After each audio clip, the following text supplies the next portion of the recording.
Muy buenas noches a todos, bienvenidos a esta 20ª entrega de Lágrimas en la lluvia, el programa que aspira a marcar la diferencia en complicidad con un público diferente.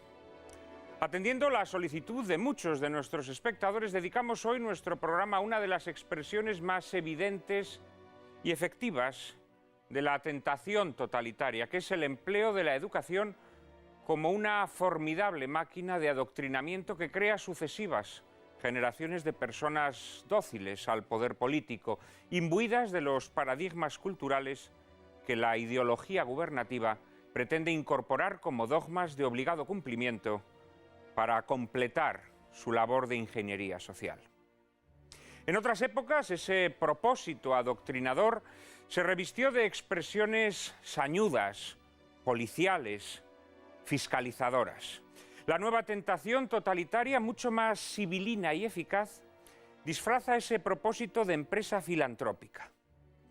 Pero debajo de esa máscara de bondad, su finalidad es exactamente la misma: destruir los vínculos de pertenencia que hacen fuertes las comunidades humanas, sustituyéndolos por una serie de artefactos ideológicos de nuevo cuño que actúan a modo de dogmas de obligado cumplimiento. Un ejemplo palmario de lo que tratamos de explicar lo constituye la asignatura llamada cínicamente Educación para la Ciudadanía, cuyo objetivo no es otro sino imponer un nuevo sistema de valores, presentándolo como un imperativo imprescindible para la existencia de una sociedad cohesionada. Para ello se impone una nueva ética basada en los nuevos paradigmas. El nuevo paradigma de familia, el nuevo paradigma de derechos humanos, el nuevo paradigma de género, etc. A nadie se le escapa que el adoctrinamiento de las mentes infantiles produce a medio plazo unos opíparos réditos electorales. A nadie se le escapa que todo régimen político que anhela perpetuarse dedica especiales esfuerzos a las tareas de proselitismo y propaganda entre los más jóvenes.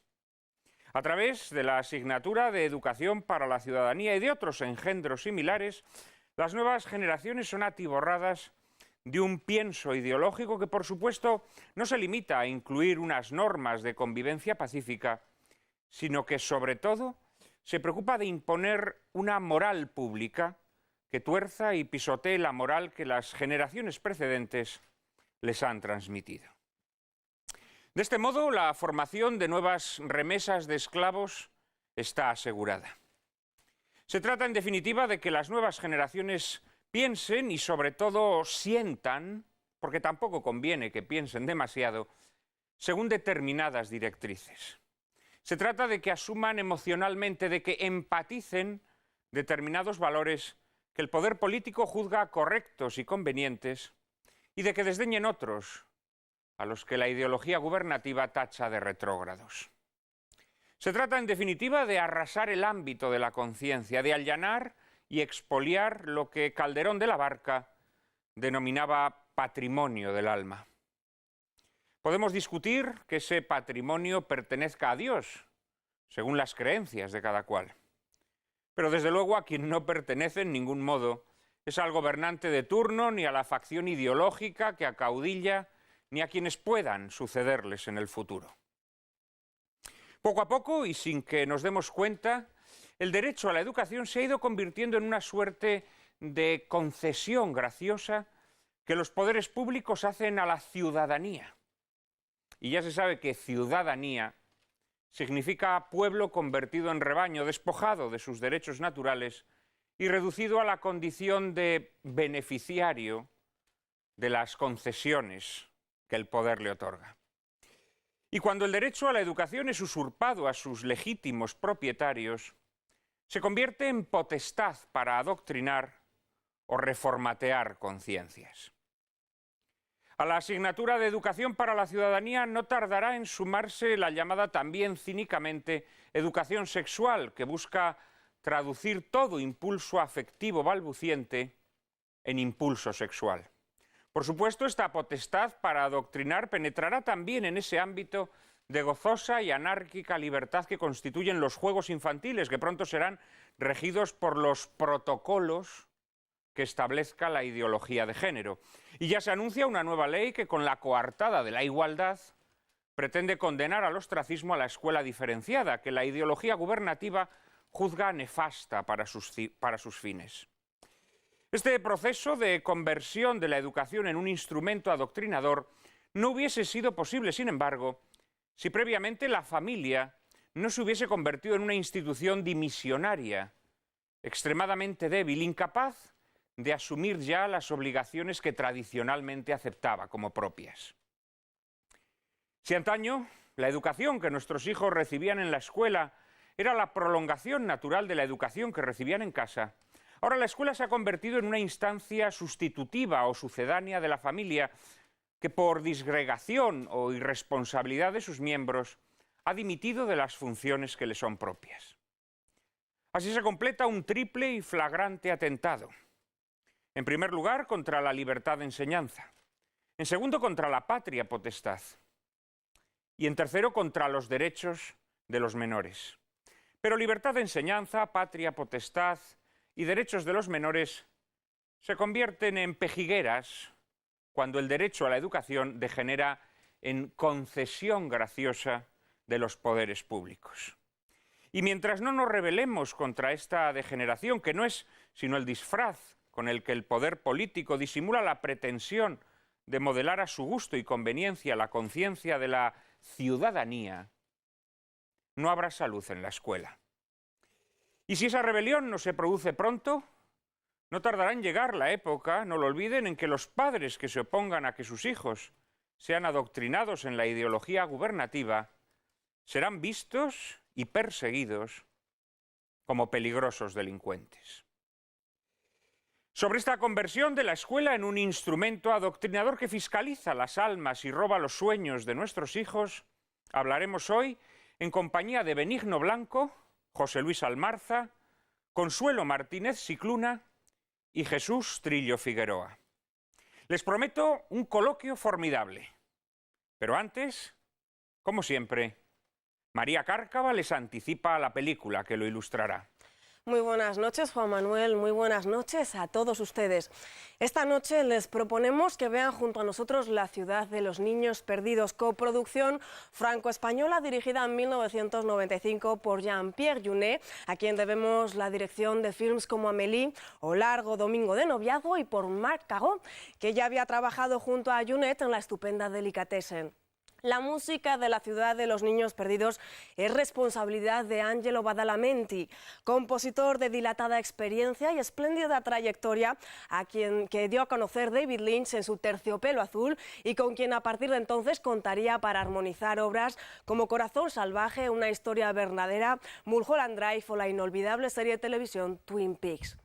La fotografía de esta cinta es arriesgada y cuidada hasta el extremo por el iraní Darius Khodigy, que ha dejado pruebas de su virtuosismo en títulos como Seven, La habitación del pánico, La playa o My Blueberry Nights.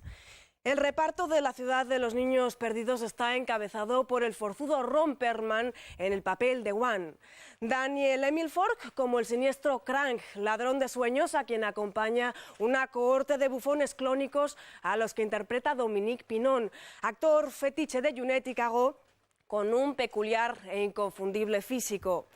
A continuación vamos a ser todos testigos de cómo en este curiosísimo film se entrelazan la ciencia ficción y el relato gótico, el terror light y los cuentos de hadas, lo circense con lo trágico y la comedia macabra con el romanticismo al estilo de los hermanos Grimm o Hoffman. Un cóctel que sirve a los directores Jeunet y Caro para dar rienda suelta a pasmosos acordes y desacuerdos formales que sirven al espectador en bandeja de plata y a temperatura perfecta.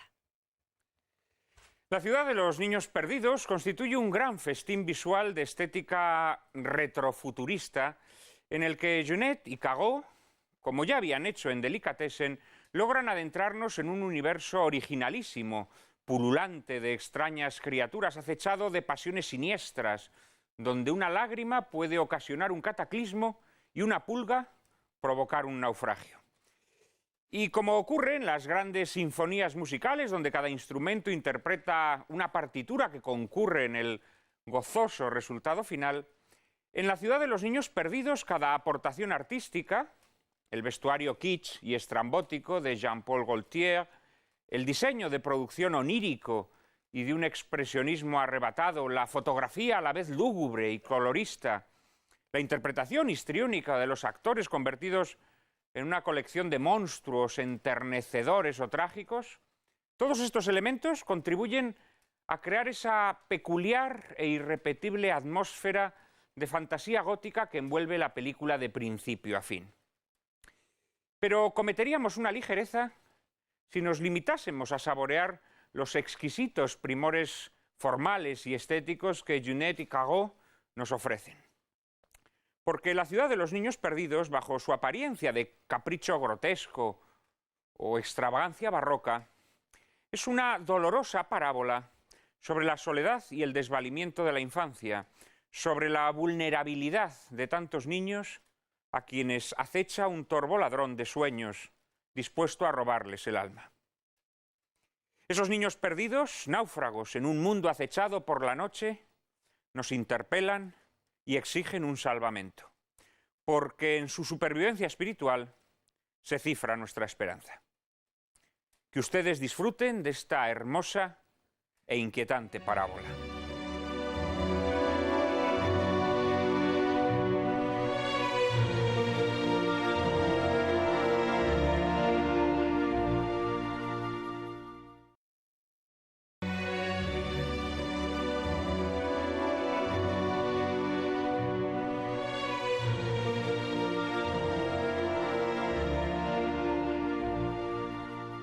La lana del jersey del forzudo Juan pudo ser el hilo de Ariadna que guiase en su retorno a Miga, la intrépida protagonista de La ciudad de los niños perdidos, si no se hubiese roto antes de tiempo.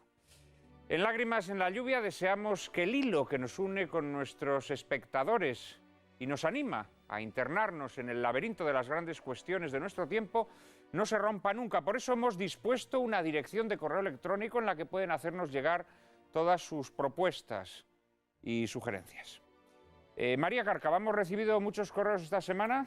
Pues muchos, Juan Manuel, repletos de propuestas. Correos como el de Luis Fernando García Chávida, que desde Valladolid nos pide que hablemos sobre tecnología y futuro tomando Blade Runner de Ridley Scott como hilo introductor del posterior coloquio. Javier Dols Barba quiere que hablemos de mafia ilustrando el tema con El Padrino, Scarface, Atrapado por su pasado, Los intocables de Elliot Ness o Gangs of New York. La conversación de Scorsese es la petición a la que, si me permitís, me sumo, que nos hace Irving Murray. Algún programa dedicado a temas de demonología y sectas nos solicita Rosario Cloro, sobre la Revolución Francesa como destructora de la sociedad tradicional, sobre el Concilio Vaticano II o sobre la vida espiritual nos insta a que hablemos Pedro González. José Manuel Márquez propone un coloquio sobre las perspectivas futuras de la humanidad, muy especialmente del mundo occidental, apoyándonos para ello en el planeta de los simios. Desde Murcia, Alberto Gago sugiere que dediquemos nuestro espacio, ya suyo, a hablar del sistema judicial español utilizando como hilo conductor el film Un hombre para la eternidad. Terminamos esta sección, yo muy mal porque estoy muy acatarrada, con un email muy especial que nos envía Antonio Sebastián Aragón, que nos confiesa que desde hacía 3 años no veía la televisión hasta que en septiembre llegamos nosotros para convertirnos en el único programa que para don Antonio merece la pena ver. En fin, sigan enviándonos sus propuestas, comentarios y sugerencias a la siguiente dirección de correo electrónico: lágrimas@intereconomía.tv. Repetimos, lágrimas@intereconomía.tv. ¿A que no han visto nuestros espectadores a nadie a quien le siente tan bien el catarro como a María Cárcava? Te agradecemos mucho, María, tus esfuerzos de esta noche. Sabemos que tienes problemas para respirar, pero ciertamente nos quita la respiración lo bien que lo estás haciendo. Muchas gracias de verdad por tus esfuerzos y muchas gracias a todos nuestros espectadores por las propuestas que nos hacen. No siempre vamos a poder cumplirlas, en especial, naturalmente, la selección de películas que nos proponen, puesto que, como ustedes bien saben, cada película es de su padre y de su madre y además son unos padres bastante difíciles en el trato y, por tanto, conseguirlas cuesta mucho, pero al menos los temas que ustedes nos van sugiriendo, les prometo que los iremos incorporando en sucesivos programas. Hoy, como les avanzábamos, como ya bien saben ustedes, vamos a hablar de la educación como instrumento de adoctrinamiento, de infiltración ideológica. Y para hablar de este asunto contamos con 4 invitados de excepción.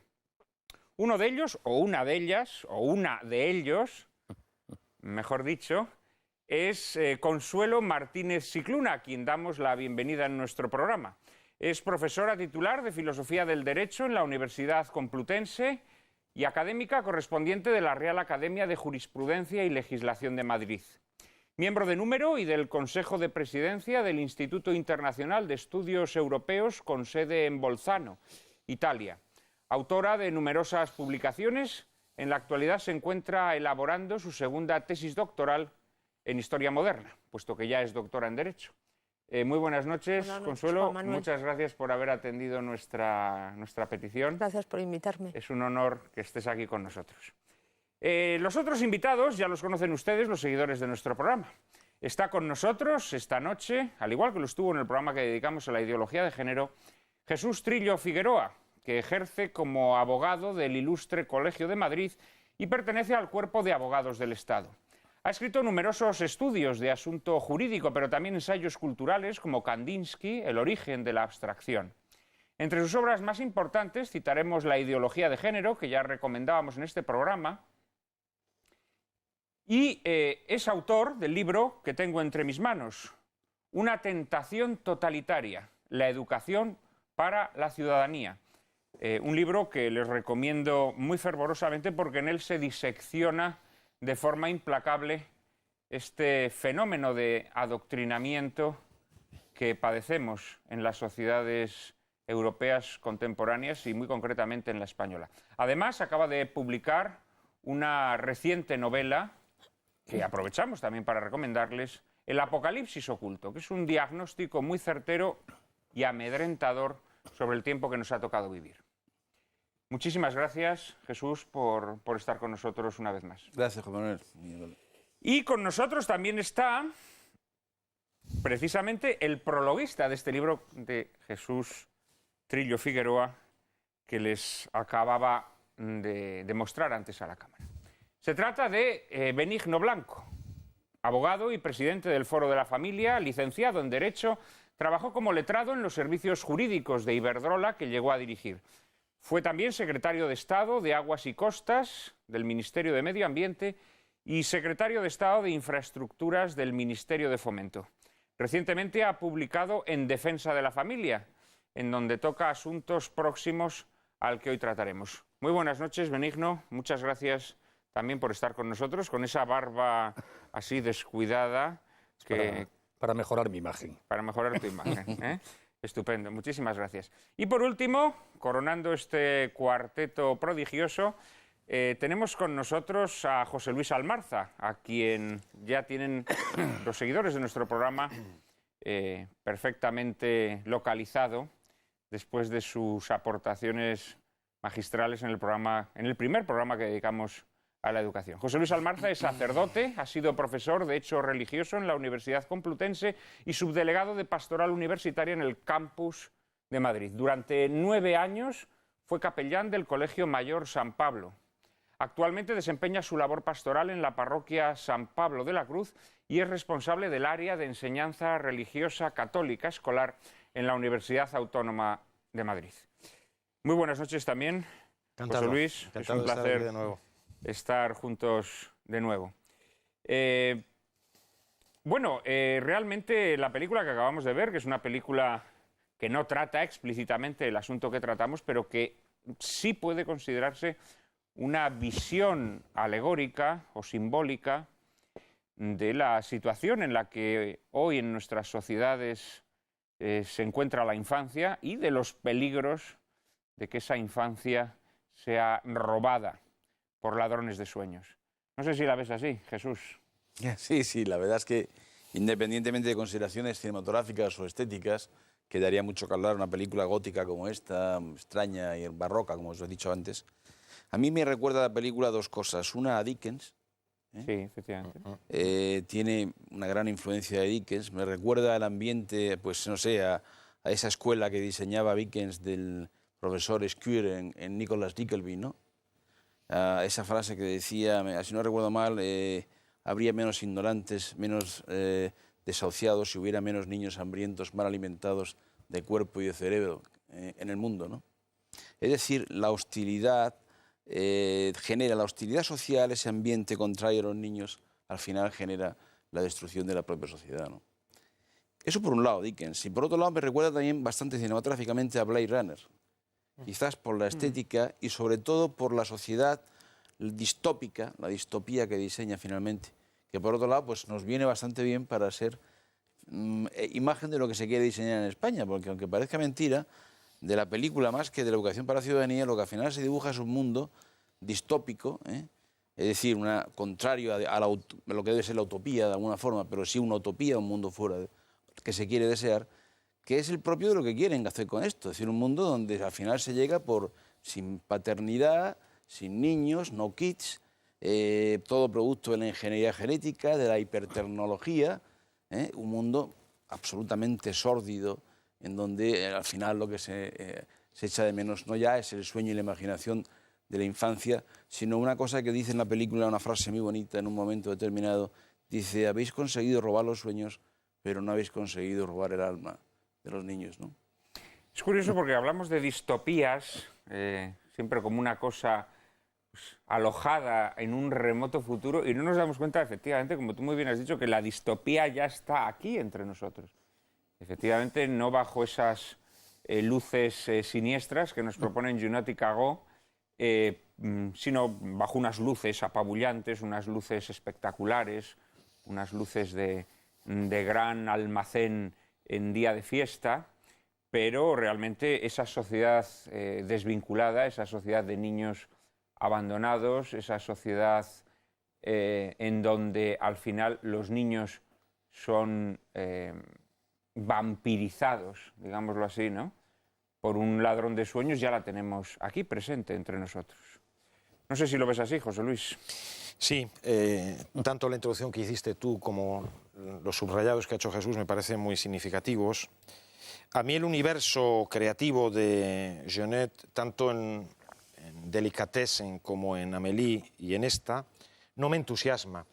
Me parece un hombre atrevido, con voz propia y estilo propio, y en ese sentido le doy la bienvenida. Me alegro de que exista su cine y su obra, pero no sintonizo mucho con él. E incluso esa metáfora que apunta en muchas direcciones, no me encuentro yo completamente acorde y en acuerdo con él en la dirección en la que él apunta. Yo pienso que hay desarrollos de lo humano, incluso de las tentaciones totalitarias o del robo del alma, que se pueden desplegar de otra manera, me parece más clarificadora, más inteligente y más lúcida. No obstante, es una película que tiene valor, aunque a mí no me entusiasma.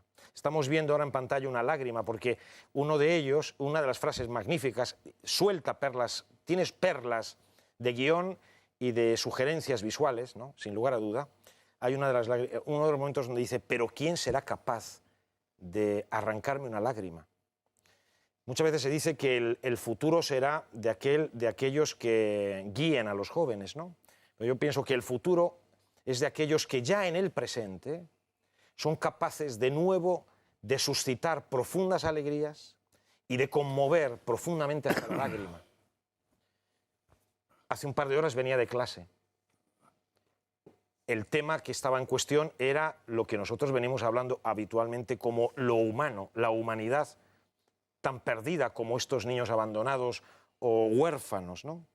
Parábola de un abandono hasta la pesadilla, infancia robada, venís diciendo. Humanidad, corazón aletargado o atrofiado. El futuro será de quien hoy en el presente, de nuevo, como un acontecimiento. Es lo que me gustaría, que este programa no solo aclarara las ideas, sino que en el modo de relacionarnos y debatir y de afrontar las cosas, fuéramos capaces de conmover hasta la seria preocupación o de conmover hasta arrancar una lágrima, que es expresión de un afecto por lo humano que hay en nosotros. Pues eso vamos a intentar, querido José Luis. Hay que tener cuidado con las lágrimas, porque precisamente yo creo que uno de los instrumentos a través de los cuales el tirano logra inmiscuirse, infiltrarse en nuestro interior, es precisamente la utilización de los afectos, ¿no? Ese emotivismo blandengue, ese emotivismo que impide, digamos, el ejercicio de la inteligencia, ¿no? Que este es uno de los grandes males de nuestro tiempo, de manera que nosotros tenemos que llegar al corazón, efectivamente, pero pasando por el alambique del cerebro, ¿eh? Creo que esto es fundamental. Benigno, no sé si tú participas de esta visión que yo daba introductoria, de que en realidad esta usurpación del poder, de esos espacios de los que se está pretendiendo adueñar, entre otros, naturalmente, de la formación de nuestros hijos, no hubiese sido posible sin una dimisión de las familias. En parte, o sin un soborno de las familias. Un soborno, es decir, nos hemos tomado muy en serio que tenemos que disfrutar de la vida, que tenemos que gozar de nuestros derechos y libertades, que tenemos que alcanzar la realización personal y hemos descuidado lo fundamental a alguien que al final se revela como un ladrón de sueños, ¿no? Es un componente importante, sin duda ninguna, de la intromisión estatal actualmente en la formación de las conciencias morales de los niños, la dimisión de una parte de las familias. Yo ahí distinguiría varios factores, ¿no? Las familias tenemos la obligación y la responsabilidad de educar por una razón de cariño, porque queremos a nuestros hijos.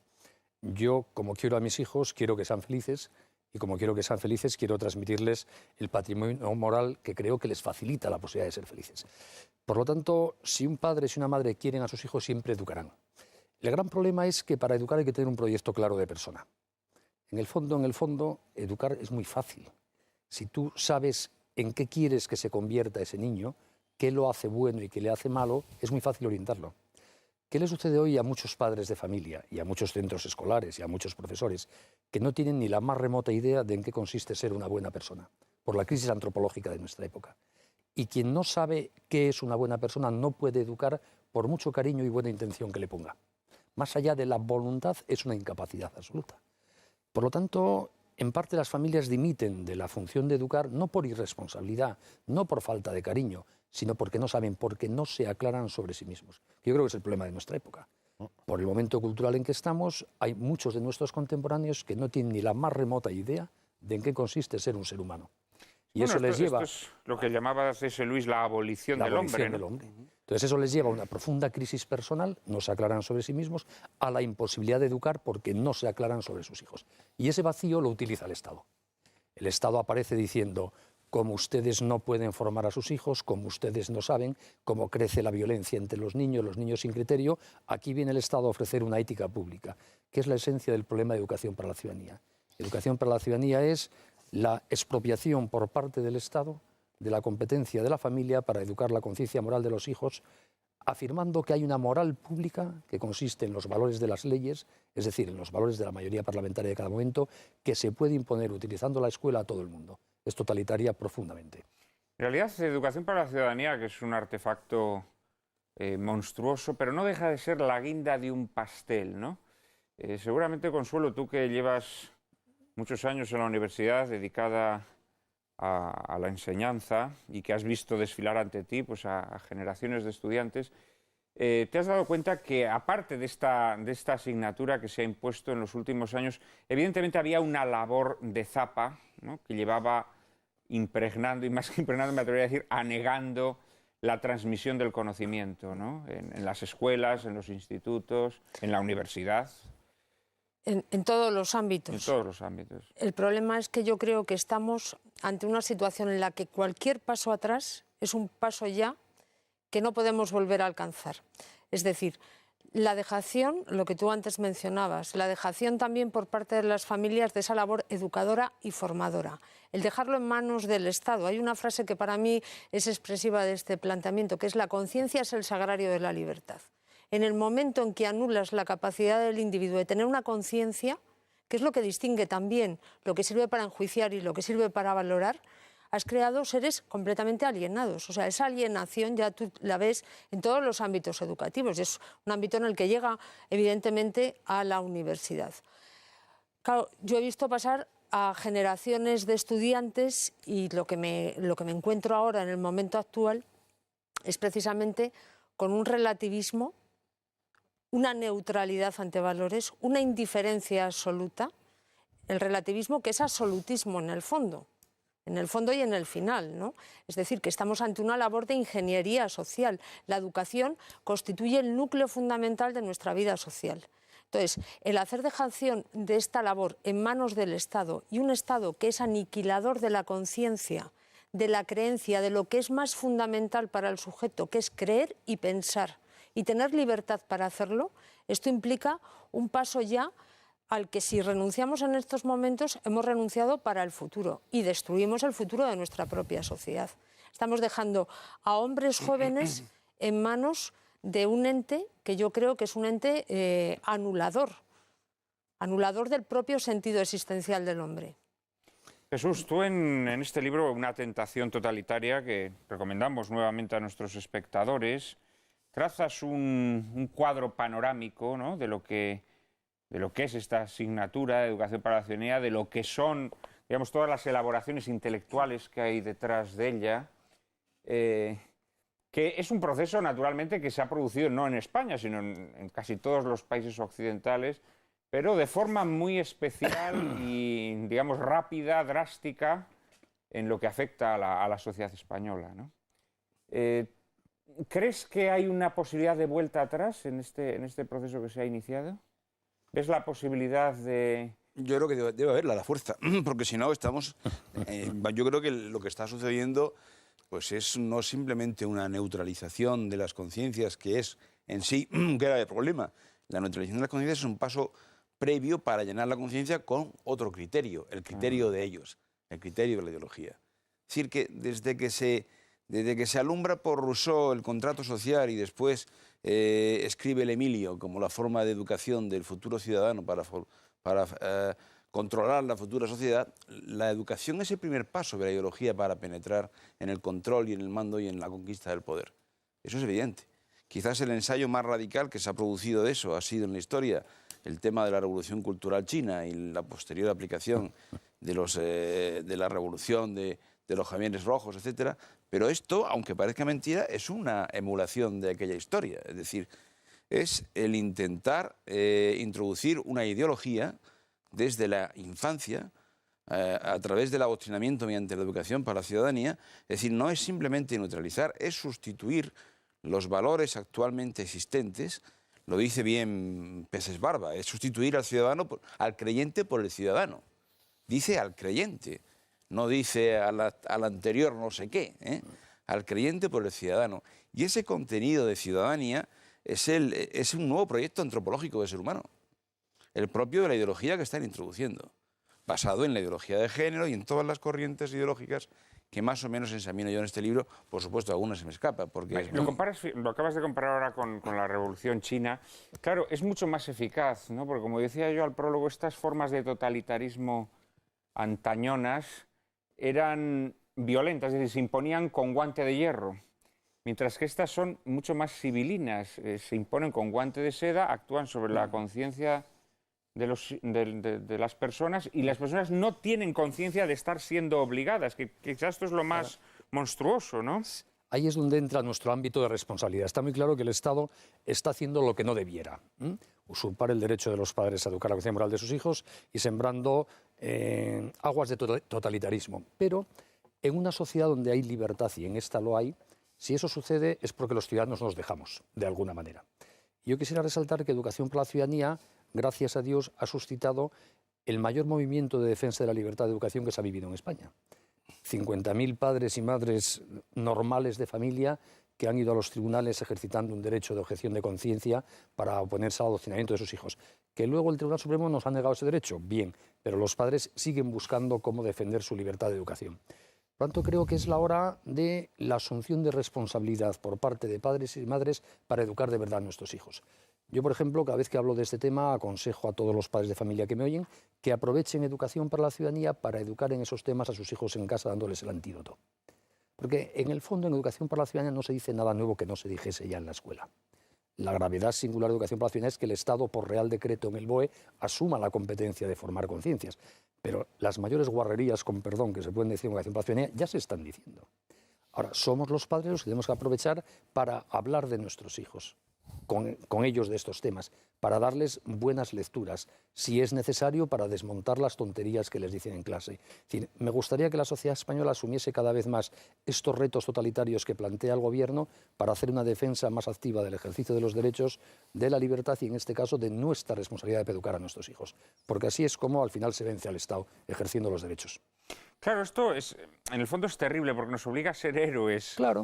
Nos obliga a ser héroes. Claro, en cualquier comunidad política sana, el Estado es, digamos, pues como una prolongación de las otras estructuras sociales, la familia, la parroquia, el municipio. Quiero decir que es un colaborador, es un amigo, es aquel que te sustituye allá donde tú no puedes llegar. Claro, el drama es que el Estado es el enemigo. Claro, o sea, por supuesto. Ahora tenemos la conciencia de que durante las horas en las que nuestros hijos están en la escuela, están en manos del enemigo. Y esto es algo, claro, que te obliga a un heroísmo cotidiano terrible, ¿no? Hay épocas que hacen que el heroísmo sea una exigencia ordinaria. Sí. Y hoy para las familias es así. No pasa nada. A este respecto, nos vamos al corazón del siglo XX, de la contemporaneidad, donde de algún modo, tanto un personaje convertido al catolicismo como un laico, pero los dos con cierta lucidez, nos decían en el corazón de la contemporaneidad, siglo XX, uno decía, Alexis Carrel, en la agotadora comodidad de la vida moderna, hay algo por el ritmo tremendo de trabajo de los padres que hace que tiendan, mi padre a mí me dedicó tiempo de vida, podía y quería.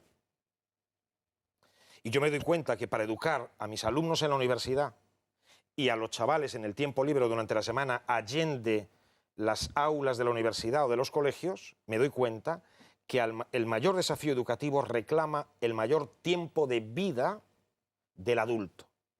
Pues bien, Malraux, ministro de Educación francés, dice, cuasi profético, profeta negro, no existe ya ningún ideal por el que podamos sacrificarnos, entregar tiempo de vida. Porque educar comienza en ese instante preciso en el que uno quiere comunicar algo del propio ser al ser del otro, para que no se lo pierda. La educación lo demás es instrucción. La educación comienza en que algo de mi vida pasa a la tuya. Solo hay educación cuando hay transmisión. Y dice Malraux, por lo tanto, aquí está levantando acta de defunción a la educación para hacerse instrucción pública. No existe ya ningún ideal por el que podamos sacrificarnos, porque conocemos la mentira de todos ellos. Es decir, un mundo adulto que se ha vuelto escéptico. El escepticismo es la fuente de toda ulterior pasividad social.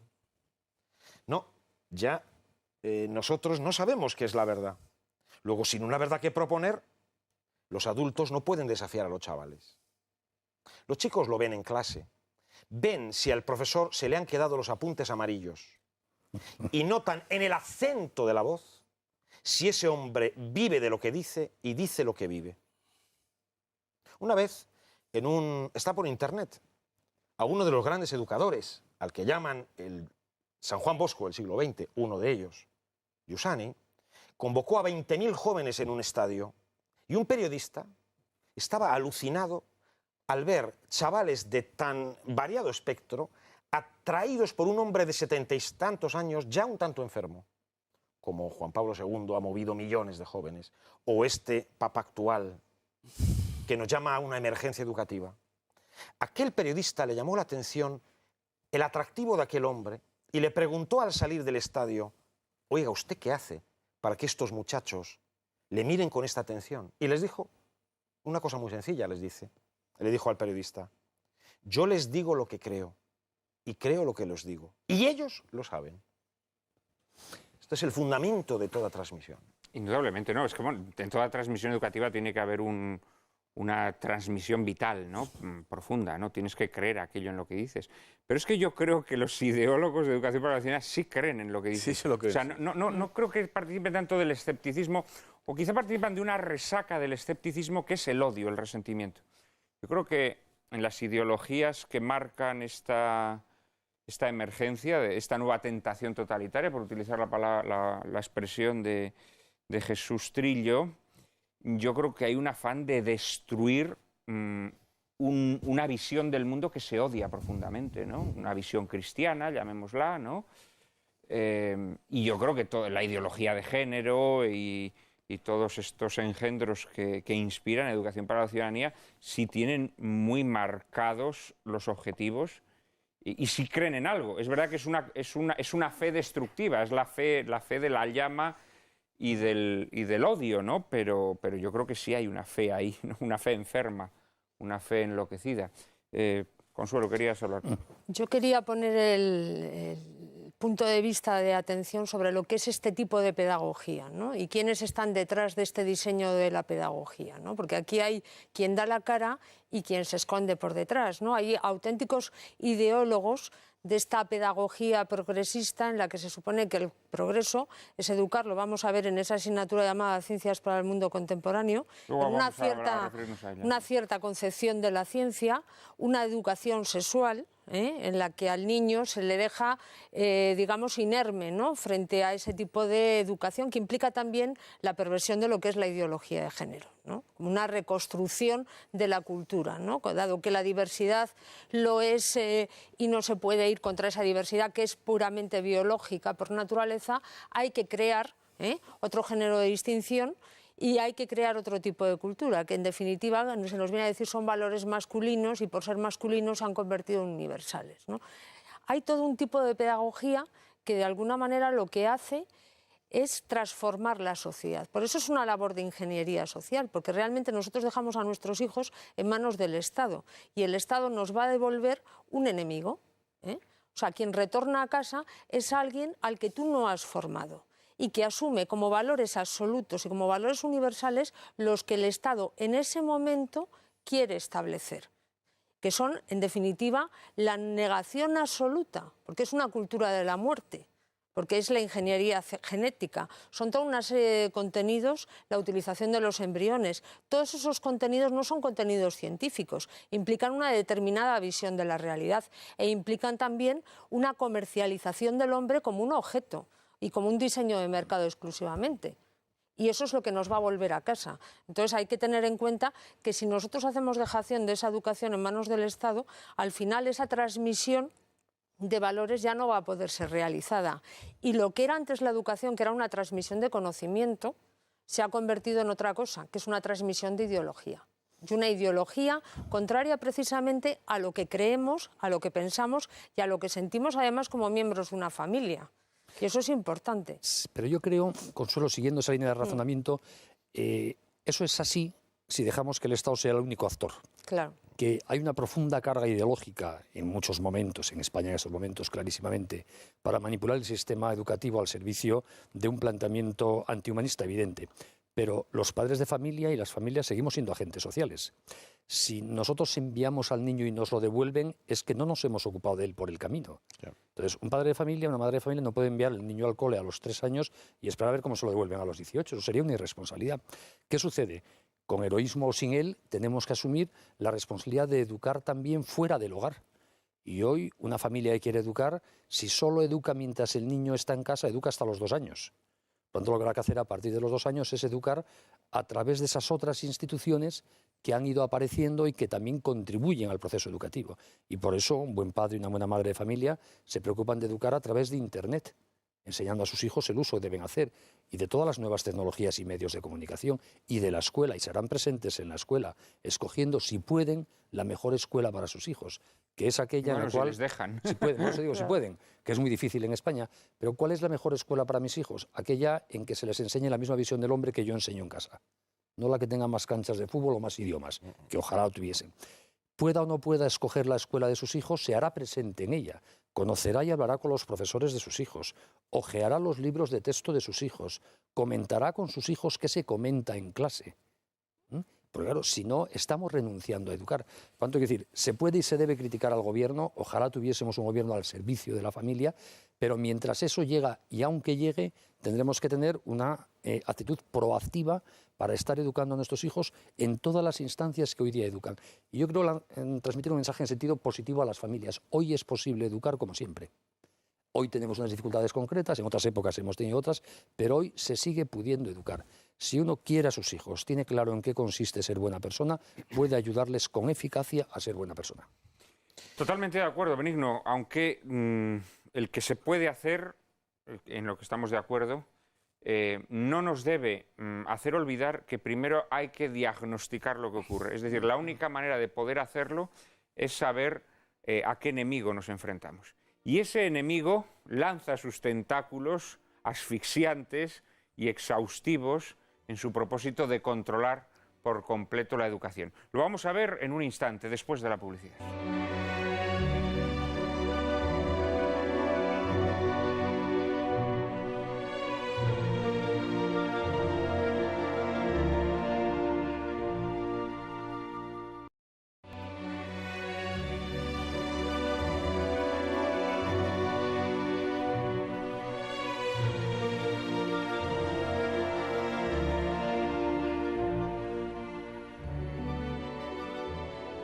Los padres, nos decía Benigno Blanco, tienen que ser activos, tienen que esforzarse por educar a sus hijos, ya no solamente en el hogar, sino a través de todos los instrumentos a su alcance. Pero para poder hacer esto, lo primero, tienen que saber exactamente la que se les viene encima, tienen que conocer ese plan exhaustivamente diseñado para robar los sueños de sus hijos. Conocemos y hemos oído hablar de educación para la ciudadanía, pero hay otros muchos instrumentos, engendros educativos que el Estado se está preocupando de disponer para que ese robo sea pleno y sin fisuras. María Cárcava nos introduce en el asunto. Aunque sea la asignatura de educación para la ciudadanía la maniobra más evidente para convertir la educación en un ámbito de infiltración ideológica, no debemos dejar sin mencionar otras iniciativas legislativas que tratan de favorecer este propósito. Así ocurre con otra asignatura incorporada en los años de bachillerato al currículum escolar llamada Ciencias para el Mundo Contemporáneo, que pretende dar un peculiar giro en la transmisión del conocimiento científico reservado hasta hace poco a disciplinas como las matemáticas, la biología, la física o la química, introduciendo la divulgación de los presuntos avances científicos que con desprecio de la ética se han efectuado en los últimos años en materias tan sensibles como la manipulación genética, experimentación con células madre, clonación, etc. En Ciencias para el Mundo Contemporáneo se pretende que los alumnos perciban todo avance científico como una conquista del progreso y, por supuesto, se descalifica toda ciencia que anteponga criterios morales o de dignidad humana.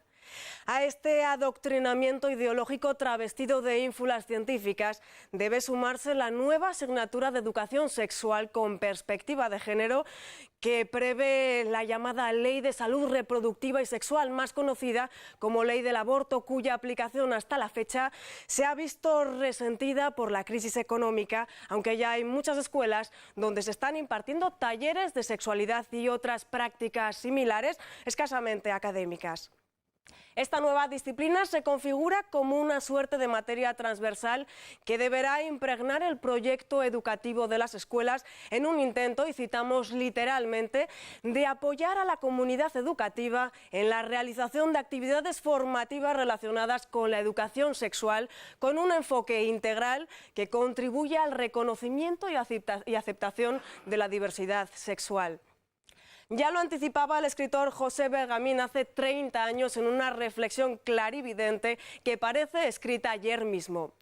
Los tópicos pseudocientíficos de todo eso que se dice educación sexual matan la niñez, precipitando su madurez en corrupción anticipada, haciendo al niño hombre antes de tiempo, por forzar el tiempo, por robárselo desde fuera, como si explicándole racionalmente a un niño el mecanismo de la sexualidad le libertaran de algo sin pensar que es todo lo contrario.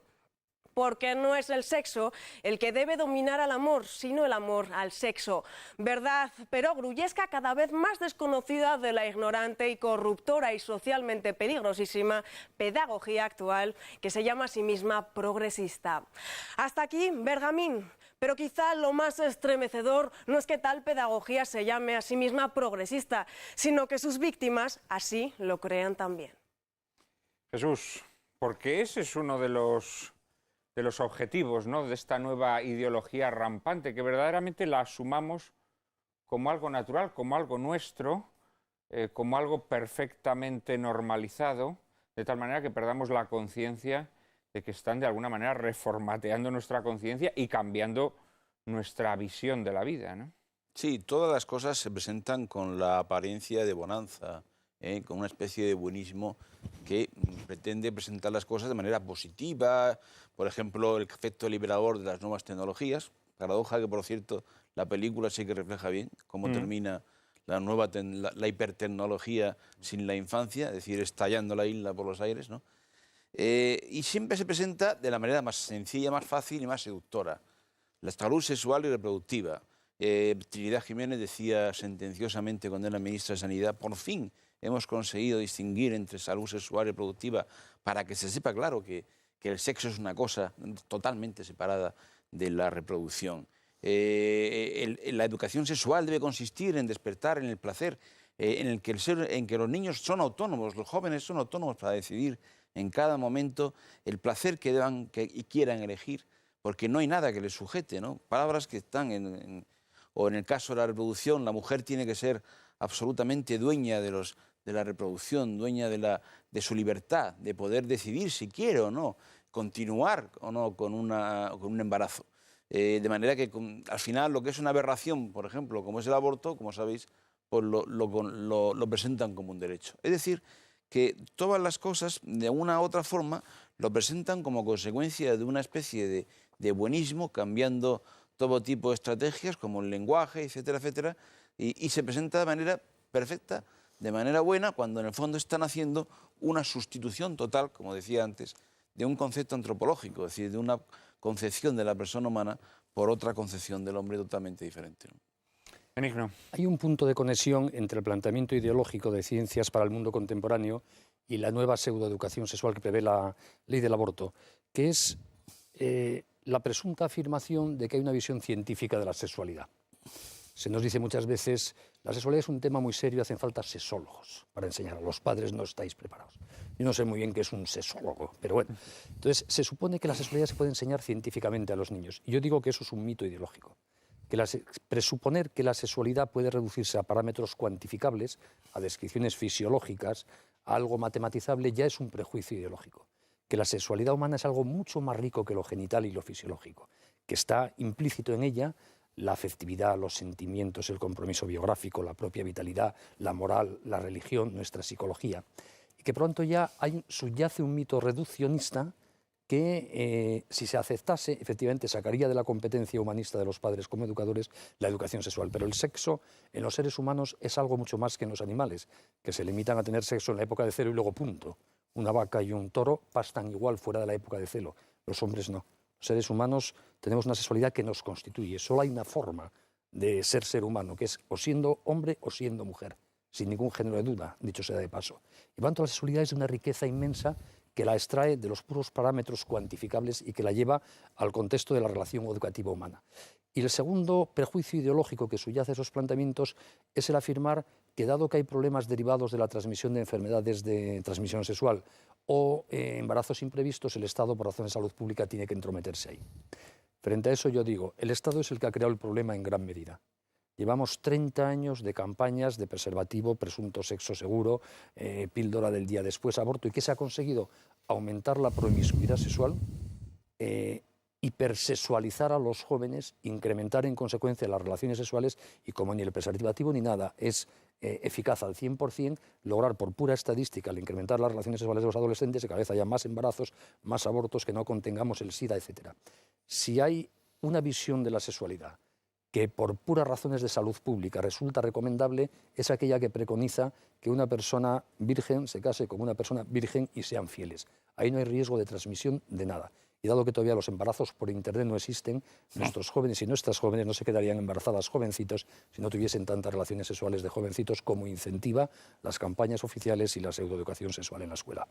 Hay una frase de un pensador político español, hoy muy poco considerado, Vázquez de Mella, que decía que el problema de nuestra época era que poníamos tronos a las causas y cadalsos a las consecuencias. Esto es lo que hacen nuestros gobiernos con el tema de la sexualidad. Así es. En primer lugar, se estimula, se aplaude, se jalea esa sexualidad descomprometida, esa sexualidad reducida a puro intercambio de flujos, y luego se trata de combatir las consecuencias. Es decir, a la vez que estás estimulando la causa, tratas de combatirla en la consecuencia. Claro, cualquier medida racional lo que tendría que procurar es atajar la causa. Claro. Y efectivamente la sexualidad, que por cierto es una palabra que deriva del verbo latino secare, que es separar a las personas en atención a sus... Diferenciar sexualmente, efectivamente. Pero la sexualidad es la vida. O sea, la sexualidad no puede ser una disciplina separada del resto de la vida. Claro, así se pretende. Es decir, se pretende que la sexualidad no tenga consecuencias, que la sexualidad no esté ligada a los afectos, que la sexualidad no esté ligada a la donación profunda del ser, porque la sexualidad es nuestro ser. Entonces, hablar de sexualidad como disciplina académica no deja de ser algo ridículo. Sería como hablar de la tristeza o de la alegría como disciplinas académicas, ¿no? Así es. Perdón un momento que interrumpa, pero es que hay una gran falsedad científica, tú lo has dicho bien, que es, y esto es importante que la gente lo sepa, que está en la base de todo esto. Es una simple cuestión. Dicen que es científico considerar que los niños, el ser humano, nace indiferente sexualmente. Eso es falso, es contrario a la biología. Y de ahí, de esa... No, la sexualidad es eso, precisamente, que claro, es que nacemos separados. Bueno, pero de ese a priori falso se monta toda la ideología, todo. Si al final miras cualquiera de los aspectos que tiene, siempre desemboca en ese principio, que es absolutamente falso. Consuelo, pedías la palabra. Consuelo y luego Almarza. Yo quería enlazar con lo que Benigno ha dicho antes, ¿no? Porque esa educación sexual es, al fin y al cabo, un complemento de esa asignatura de ciencias para el mundo contemporáneo, ¿no? Donde hay unos contenidos que son francamente aterradores. Porque, claro, ahí se nos va a meter todo lo que es la ingeniería genética, todo lo que es la utilización de las células madre, todo lo que es, porque hablan de bioética en esos contenidos. No sé si lo habéis visto, pero es una cosa, en el decreto aparece explicado clarísimamente y además aparece una idea, que es que se va a valorar y se va a enjuiciar la actitud del alumno a la hora de defender la posición científica. Es decir, el que parta de una posición que sea creencia o que sea opinión, lo reducen a ese segundo escalón, que ya es opinión, entonces no se sitúa en el ámbito científico. El ámbito científico es aquel que puede determinar cuál fue el origen del universo, cuál fue el origen de la vida humana. Se puede o no especular, utilizar la vida como transacción meramente comercial. Todo lo que implica esto, en definitiva, es una posición científica. Y todo lo demás no es ciencia. Con lo cual, a ver cuál es el alumno que se va a pronunciar. Tú decías héroes, pero van a ser no héroes, vamos, el Cid campeador. Porque, claro, el alumno que se va a pronunciar en clase delante de sus compañeros y del profesor para decir que su planteamiento sobre el origen del universo no es el planteamiento que se le está enseñando en la clase y que por lo tanto defiende una creencia y no defiende una posición científica, cuando además desconocen la mera crítica a la ciencia, ¿no? Es decir, desde Popper para acá, mucho se ha escrito precisamente, la ciencia tiene que admitir que también se equivoca, no hay una infalibilidad de las ciencias. Entonces nos presentan la gestión de la economía sostenible, es otro de los contenidos que aparecen ahí, el cambio climático, que como se sabe es un tema cuando son cosas que están todo el mundo tiene muy claro, científicamente. ¿no? Y bueno, todo ecología y cambio climático ligados naturalmente y de forma íntima al control de natalidad, que se presenta como un único remedio para que el planeta no sea destruido, ¿no? Y en esa asignatura se mete también cuáles son los medios de infección contagiosa desde el punto de vista de la sexualidad y, por lo tanto, cuáles son los medios que evitan esa transmisión. Es decir, que en definitiva se mete por ahí el preservativo, etcétera, toda la educación sexual, nuevamente. La verdad es que las campañas de educación sexual, muy brevemente, son el mayor engaño publicitario del mundo occidental en los últimos 30 años. Jamás se habla del índice de fallos del preservativo. Se habla del sexo seguro como si eso existiese, teniendo por sexo seguro aquel que evita cualquier consecuencia no deseada en términos de enfermedad o embarazo. Eso no existe. Según los datos de la Organización Mundial de la Salud, el preservativo tiene, bien conservado y bien usado, un índice de fallos de un 20%. Eso se les oculta a los niños. ¿En qué cosa se permitiría decir, haz esto que no tiene ningún riesgo si tuviésemos constatado que hay un 20% de riesgos?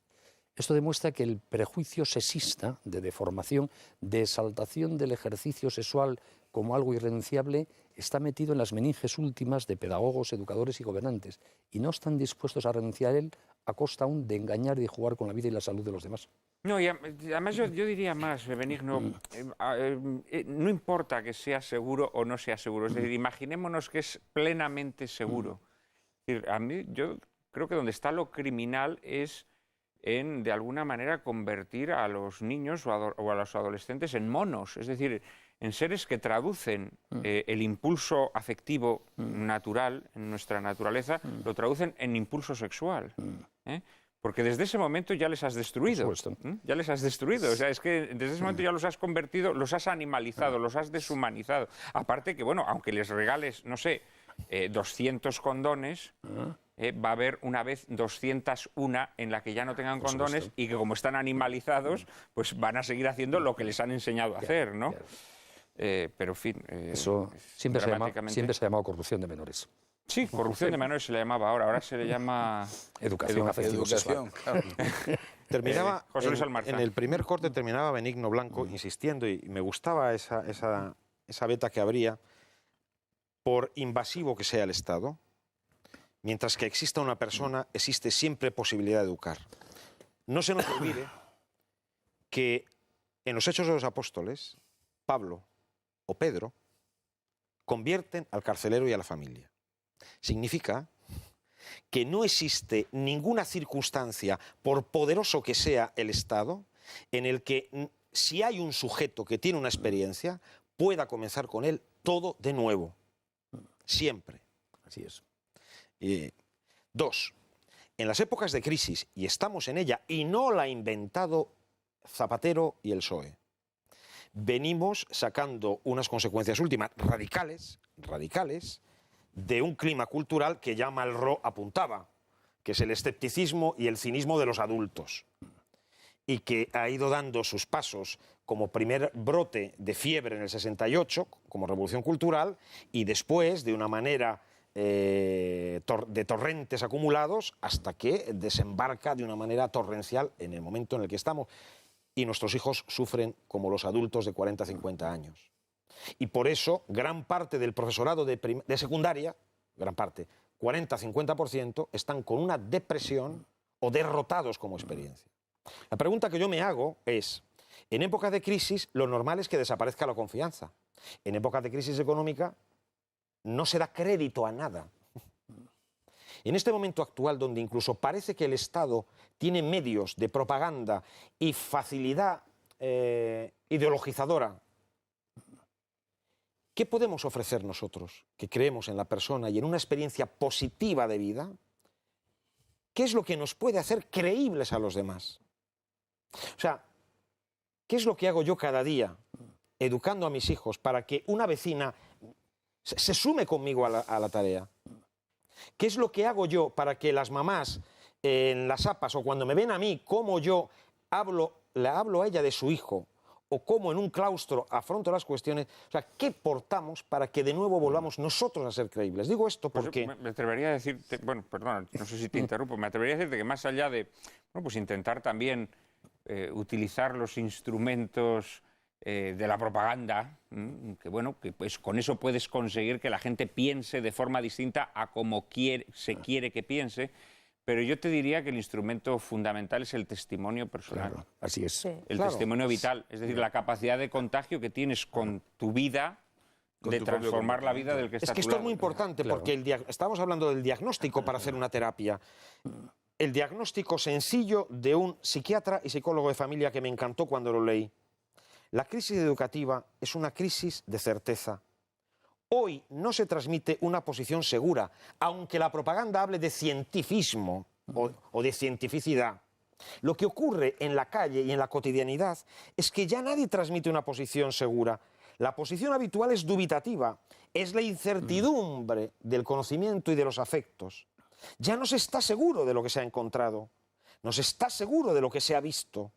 No se está seguro de la positividad que encierra la realidad. Por eso nadie se adhiere a nada. A mí me parece que esto es básico. Mira, el Foro de la Familia, para hacer frente a esta amenaza que supone la nueva educación sexual, ha puesto en marcha una campaña que llamamos La sexualidad sí importa, sin ningún género de duda, que está dirigida a formar a padres y madres de familia para que asuman la responsabilidad de educar a sus hijos en materia afectivo-sexual. Y estamos viendo que la demanda es infinita. Estamos dando charlas por toda España, en todos los sitios donde se nos quiere escuchar. Hasta este momento, desde septiembre ahora, hemos hablado directamente a 130.000 personas y aspiramos en un año llegar a 1 millón, pidiéndoles a esos que luego a su vez repiquen el mensaje. ¿Y qué estamos viendo? Al final hay una experiencia vital clara, que yo creo que los que nos oyen desde casa compartirán. La gente que vive respetando y dándole importancia a su sexualidad, no jugando ni frivolizando con ella, es feliz.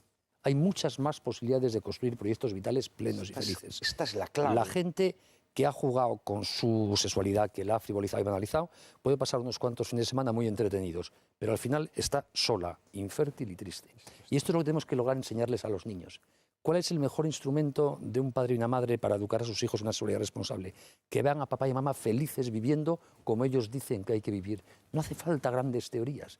Por lo tanto, ahí es una cuestión de testimonio, como decía Juan Manuel, y luego de dar una razón razonada de por qué este testimonio se corresponde con la verdad de las cosas. No es tan difícil educar. Eso a mí me gustaría transmitirlo a los padres, que a veces nos asustamos mucho, ¿no? No es tan difícil a pesar de las dificultades. Y en este campo tampoco, si nuestros hijos nos ven felices, respetándonos, queriéndonos, siéndonos leales y sin tener miedo a la vida.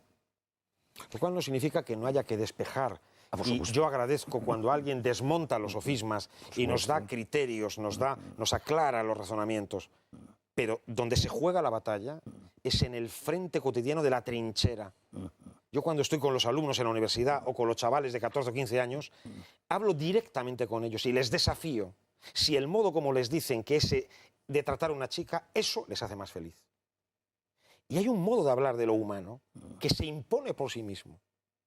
En esto tenemos que crecer.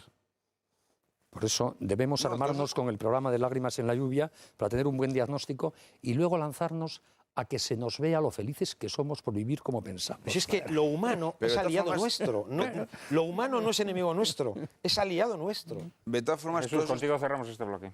Todo eso está muy bien, y yo creo que efectivamente, pero no sé si se trata tanto de un momento de crisis de la educación o de crisis de identidad y de crisis de transmisión a los chicos de la sexualidad, como de denunciar, que es un paso previo. Yo creo que todo esto está muy bien y que hay que hacerlo y qué tal. Pero con paso previo hay que denunciar que nos están imponiendo desde el poder político algo que es contrario a la Constitución, que es una invasión de la privacidad, que es un totalitarismo y que por lo tanto no tienen derecho a hacerlo. Y hay que combatirlo con armas políticas. Es decir, el asunto es cómo te das cuenta de eso. Hay dos problemas. Un problema previo político muy importante que hay que denunciar, que es el que estamos hablando, el adoctrinamiento y la ideologización totalitaria de la sociedad española, y un segundo problema que es defenderse, aparte de con las armas políticas y judiciales que sean, defenderse por supuesto en casa y en la educación de los hijos. Lo que pasa es que no creo que sean dos frentes dispares, o sea, yo creo que es el mismo, porque a fin de cuentas, es decir, ¿cómo puedes vencer las leyes o las decisiones judiciales que atentan contra tu intimidad? El problema es que tenemos un 50%, no sé si 55 o 45, no lo sé, de familias que no son conscientes de esta invasión totalitaria. Claro, claro. O sea, ¿qué es lo que tiene que suceder en la experiencia de un padre y una madre de familia o de un profesor? Porque si supierais cómo está el ámbito de los profesores de la enseñanza media, que no captan esta tentación totalitaria. Pero, José ¿qué tiene Luis, que suceder para que la perciban como tal? Por ejemplo, sin ir más lejos, tiene que hacer un problema antes que los profesores, la Federación de Colegios Religiosos, por ejemplo, que fue incapaz de enfrentarse a la Ley de Educación para la Ciudadanía. Es decir, que, ojo, esta sociedad española tiene un primer problema, que es un problema de anomia y dormida. Está dormida. Y hay que despertarla. Pero también está despertando, ¿no? Claro. No, y nosotros también tratamos de despertar a nuestros espectadores, que en un minuto nos tienen de nuevo con ellos.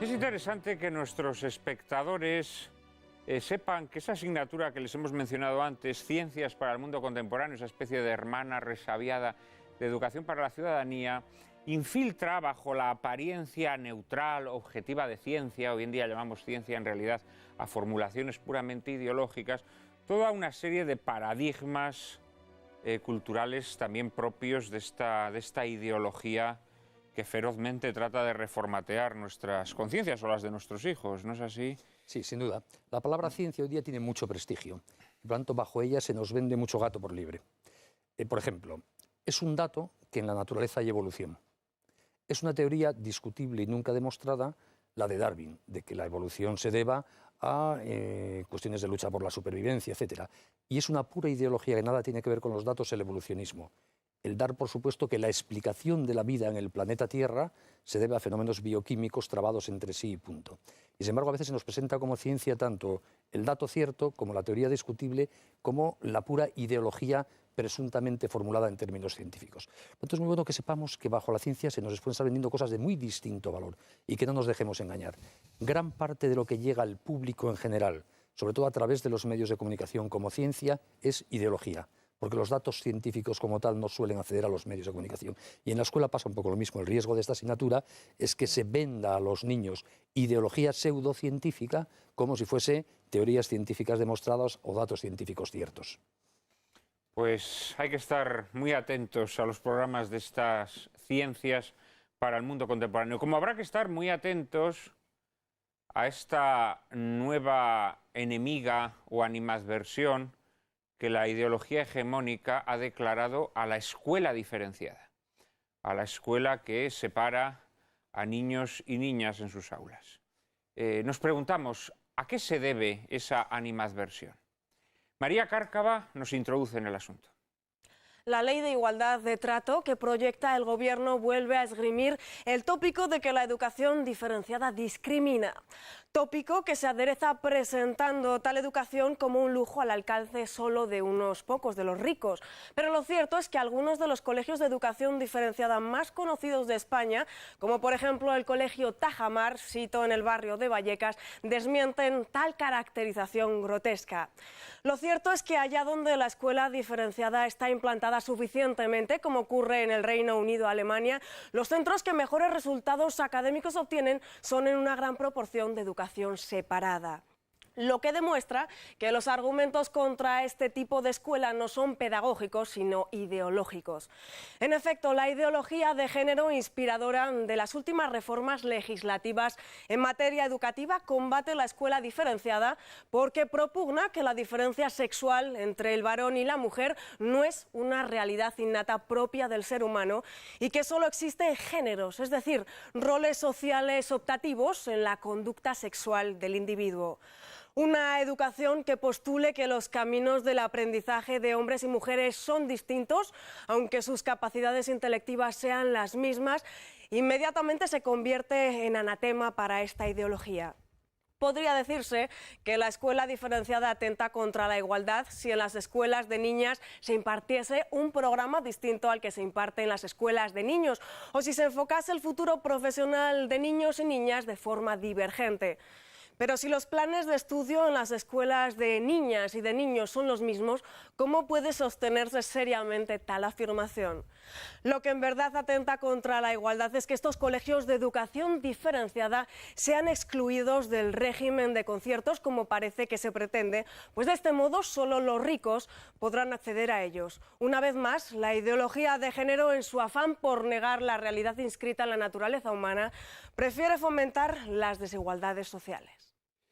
En realidad, la persecución a la escuela diferenciada no es sino la avanzadilla de otro propósito de más largo alcance, que no es otro sino asfixiar la escuela concertada católica.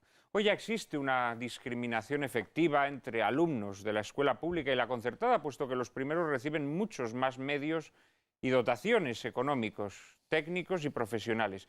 Y parece que existen borradores en el Ministerio de Educación, quizá alguno de nuestros invitados nos lo pueda aclarar, que pretenden convertir la educación concertada en residual, permitiendo solo que los padres puedan elegirla si no quedan plazas en los centros públicos. Lo que sí parece claro es que se ha declarado o se está empezando a declarar una guerra contra la escuela diferenciada que desde el sentido común resulta más bien inexplicable. No sé qué opinas, Consuelo, sobre este asunto. Se ha hablado en la presentación de la igualdad, pero realmente también es un ataque frontal a la libertad del padre a elegir a qué tipo de escuela quiere que vayan sus hijos. Porque es que además, claro, fomentar la igualdad por el hecho de la igualdad, todo es discriminación. Entonces eso te explica un poco el sentido pedagógico, ¿no? El progreso adecuadamente, ¿no? Que aparecía en las notas. El que pase el alumno con 8 asignaturas suspendidas. Entonces, al que estudie, que pase exactamente igual que el que no estudia. Al que tiene una madurez psicológica diferente, como es en el caso de los niños y en el caso de las niñas, ¿por qué no estudiar separadamente? Primero que te ahorras también una serie de problemas, porque si tú hablabas antes de las consecuencias, pues también algunas de las causas, ¿no? El fomentar que se explique ese tipo de asignatura, educación sexual, en un colegio mixto, y yo no sé si propiciar el que haya algún tipo de prácticas, producirán consecuencias ciertamente no apetecibles. Pero en cualquier caso, claro, eso es producto nada más y nada menos simplemente que de la ideología de género, esto de la construcción del feminismo radical de los años 50-60. La mujer no nace, se hace, ¿no? Y eso es una construcción cultural y por lo tanto lo que es una diversidad creada por la naturaleza de pronto transformémoslo, ¿no? Y de ahí también la idea de que el niño debe jugar a otros juegos, el niño masculino me refiero debe jugar a otros juegos distintos para ver si en esta construcción del género pues llegamos ya al totum revolutum, ¿no? Que es en definitiva, pero no solamente es en aras de la igualdad, en aras de esa pretendida igualdad que no es tal igualdad, porque no es nada más que una construcción como es el género, que no es igualitaria, porque en realidad lo que hace es discriminar y porque lo que hace es una concepción en la que la mujer entra por la cuota.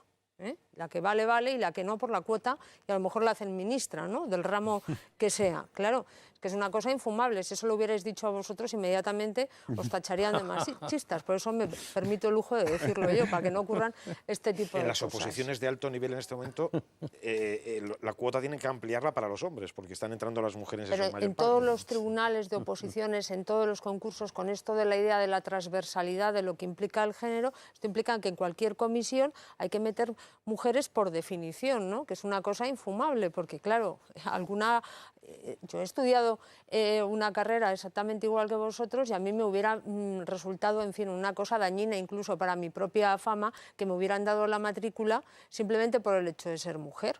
Claro, es que es una cosa, esto de la discriminación positiva yo creo que es dañina, ¿no?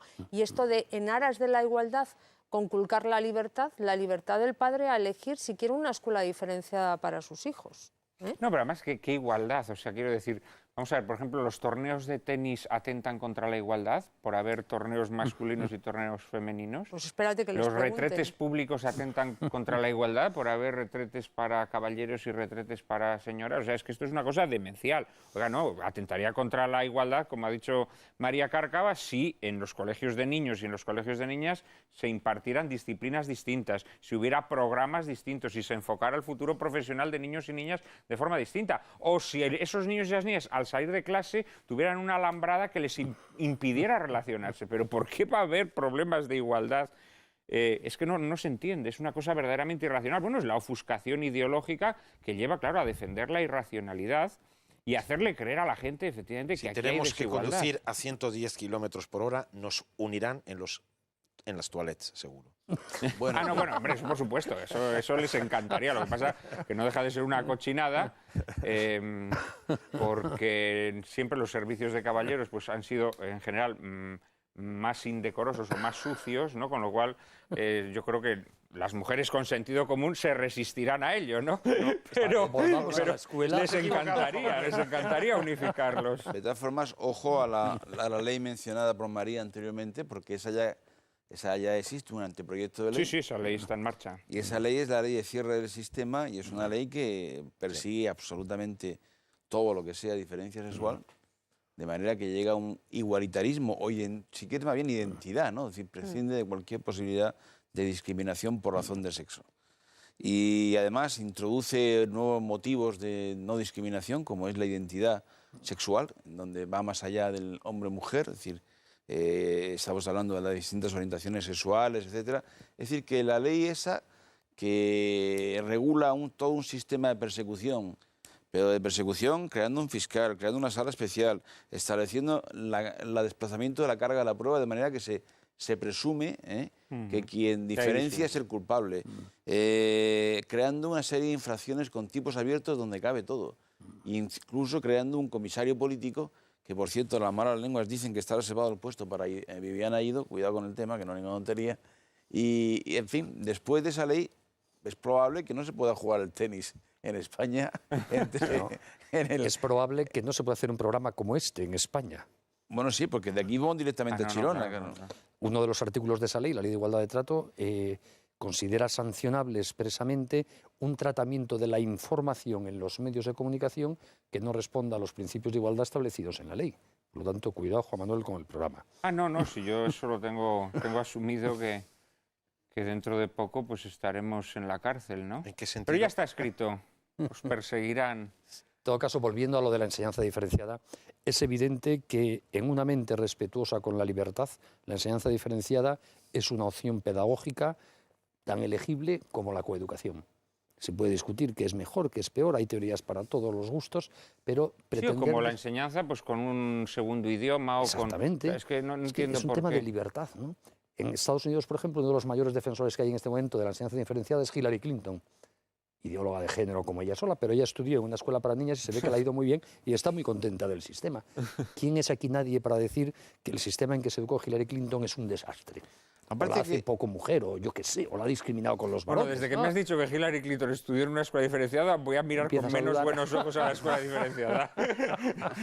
Hay una cosa peligrosa normalmente en las leyes socialistas, es cuando hablan de ley integral. En este caso, la ley integral explica la exposición de motivos de este proyecto de ley, que significa integrar en el sentido de invadir también no solamente la esfera pública, sino la privada. Sí. Es decir, que aquí se está haciendo una invasión permanente de intervención en la vida privada que nadie denuncia y nadie se queja. Esto que tú decías antes, digo, oye, mire usted, bueno, ¿y por qué no va a haber una escuela?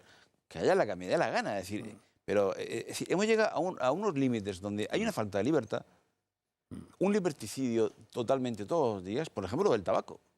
Sí, será usted no partidario de fumar, pero ¿por qué no voy a poder fumar si me da la gana? Es decir, aquí se está atentando a la invasión de la esfera privada y desde luego la educación es el elemento más importante e íntimo de eso, que nadie se queja y es peligrosamente cada día mayor. Extraordinariamente peligroso, Consuelo. Pero enlazando con lo que tú decías, estas son las consecuencias de unas causas. Primero se nos dijo que había que diferenciar entre lo que era la vida pública y lo que era la vida privada, ¿no? Y que el cristiano además no podía pronunciarse como cristiano en la vida pública, ¿no? Y teníamos que dejarlo reservado al ámbito privado.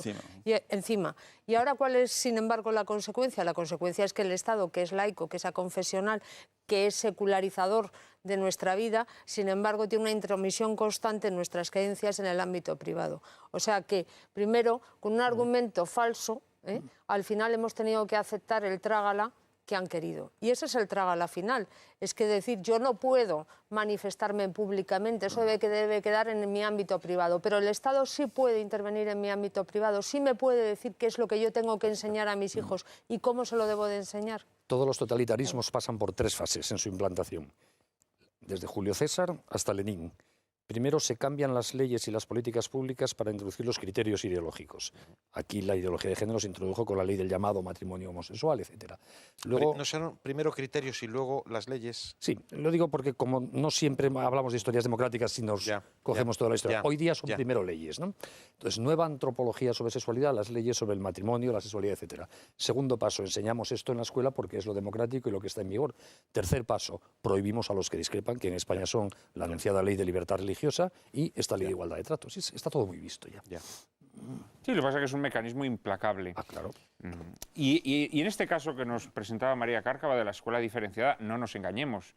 La escuela diferenciada quizá es el ejemplo más evidente de escuela que se opone a la ideología de género que se trata de implantar.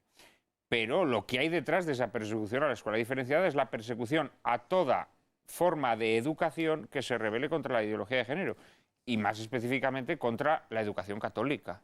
O sea, yo creo que todo colegio católico concertado que vea el problema de la escuela diferenciada como un problema ajeno se equivoca. Es decir, las barbas del vecino que ven pelar pronto serán las suyas en remojo, ¿no? O sea, Pues sabes que las que vayan poniendo en remojo. Yo creo que eso es evidente. El ¿no? socialismo, desde sus orígenes, los utópicos, en Simón, Owen, etcétera, decían que lo primero que hay que erradicar es la educación religiosa.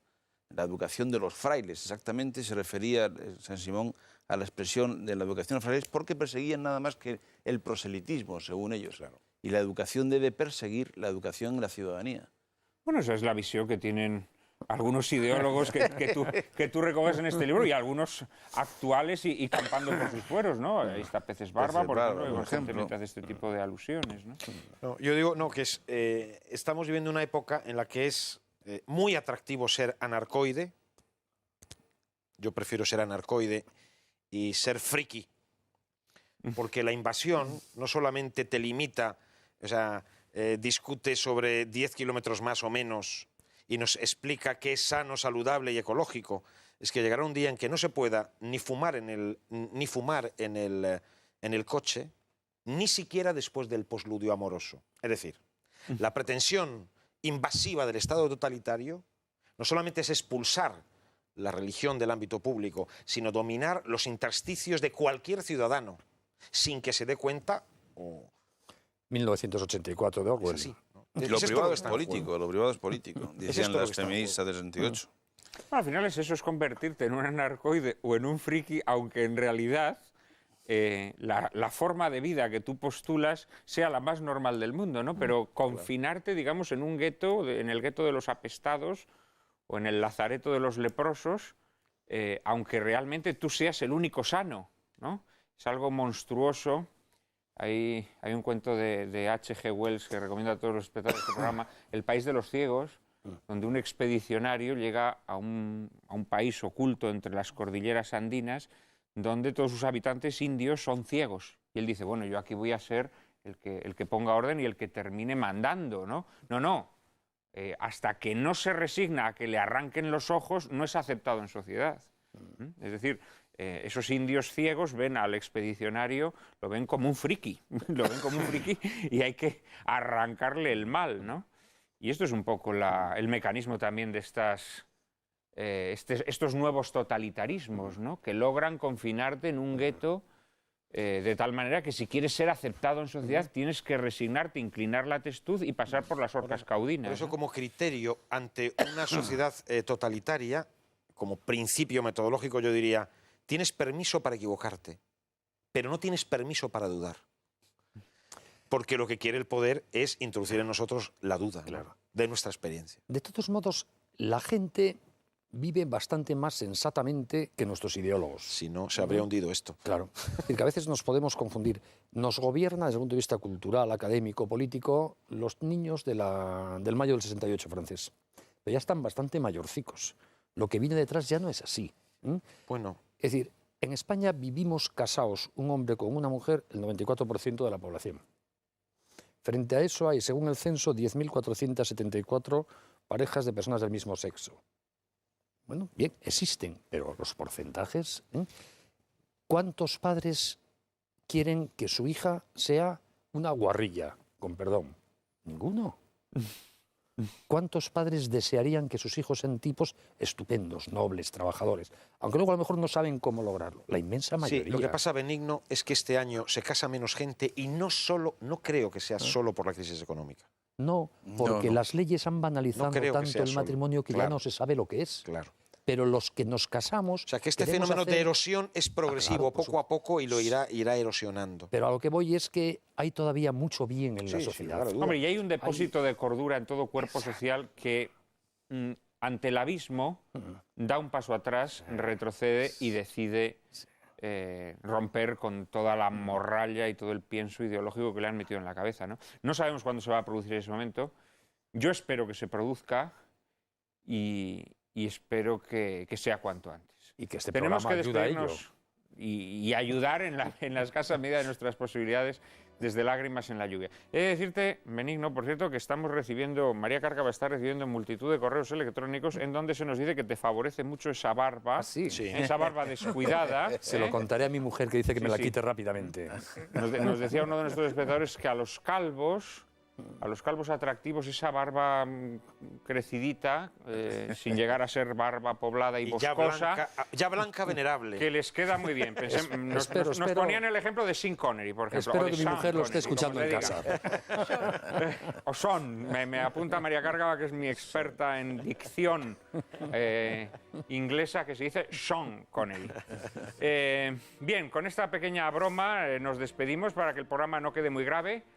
Pero creo que ha sido un programa excelente, que a muchos de nuestros espectadores les habrá aclarado muchas ideas y les habrá ayudado a repensar la educación de sus hijos. Muchas gracias a nuestros 4 invitados, ha sido un honor contar con vosotros, espero que no sea la última vez. Y en unos segundos, María Cárcava y yo nos despediremos de todos ustedes.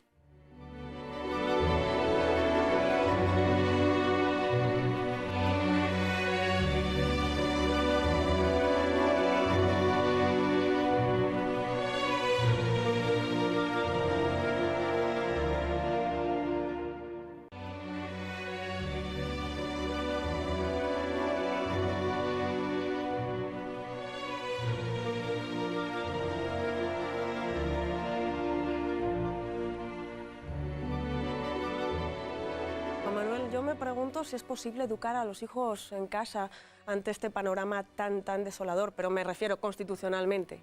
Bueno, el Tribunal Constitucional pone todo tipo de pegas, ¿no?, y de trabas. Y dice que mientras no haya una ley que así lo establezca, que no se puede considerar constitucional. Y no la hay. No la hay. Pero en cualquier caso, el educar en casa no deja de ser una trampa saducea, una trampa saducea del Estado leviatán, Un Estado que primero destruye los vínculos entre las personas, un Estado que ya no es una continuidad, digamos, de la sociedad, de la comunidad humana, sino que nace contra ella, para destruir sus vínculos. Exalta sus libertades, sus derechos, y así los padres, en vez de tener una visión sacrificada en la que se incluye naturalmente la responsabilidad de educar a sus hijos, pues buscan la realización personal, buscan el triunfo laboral, buscan naturalmente su independencia y autonomía. El double kids no income que hablábamos en el programa de ideología de género a la hora del control de natalidad. Desde ese momento, la educación es usurpada por el Estado leviatán y de repente sí hay padres que dicen, Dios mío, mis hijos están en manos del enemigo. Y ya la única manera que les queda de recuperar a esos hijos, puesto que ya no existen los vínculos comunitarios, es traérselos a casa. Pero yo tampoco creo que esa sea la solución, porque a fin de cuentas la escuela nace como una prolongación de la familia en la que los hijos se pueden socializar, pueden participar de formas de comunidad humana más amplias. Si te los traes otra vez a casa, les privas de participar en esas formas de comunidad más amplias. Es una trampa saducea. Juan Manuel, corta, que yo creo que encima hay mucha gente que por desgracia con la que está cayendo se está quedando hasta sin casa, o sea que a dónde se los va a llevar. Hasta entonces les pedimos, hasta la semana que viene, les pedimos que estén atentos a la próxima entrega de nuestro programa. Procuraremos ofrecerles siempre, con la ayuda de los mejores invitados, un coloquio tan apasionante como el que hoy les ha hecho trasnochar. Y acompañado, por supuesto, por el mejor cine. A partir de ahora no podrán llorar lamentando que la televisión es un desierto de la inteligencia y el buen gusto. Ahora ya pueden refrescarse en el oasis que cada viernes les brinda lágrimas en la lluvia. Todos los viernes, a las 9:30 de la noche, aquí, en Intereconomía Televisión.